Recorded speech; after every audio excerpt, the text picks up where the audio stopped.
നമസ്കാരം. കൊട്ടാരക്കര മീഡിയയിലേക്ക് സ്വാഗതം. മീയന്നൂരിൽ കെ.എസ്.ആർ.ടി.സി ബസ് നിയന്ത്രണം വിട്ടുമറിഞ്ഞ് നിരവധി പേർക്ക് പരിക്ക്. കൊല്ലത്ത് നിന്ന് കുളത്തൂപ്പുഴയിലേക്ക് പോകുന്ന ബസ്സാണ് അപകടത്തിൽപ്പെട്ടത്. ബസ്സിൽ ഗർഭിണി ഉൾപ്പെടെ 30ഓളം യാത്രക്കാരുണ്ടായിരുന്നു. അപകടത്തിൽ ആരുടെയും പരിക്ക് ഗുരുതരമല്ല.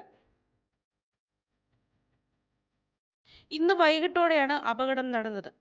മീയന്നൂരിലെ വളവിൽ നിയന്ത്രണം നഷ്ടപ്പെട്ടാണ് ബസ് മറിഞ്ഞതെന്നാണ് വിവരം.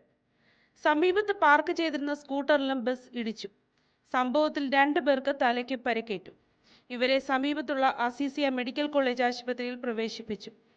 ബസ്സിലുണ്ടായിരുന്ന ഗർഭിണിയെ വേദനയെ തുടർന്ന് ലേബർ റൂമിലേക്ക് മാറ്റിയിട്ടുണ്ട്.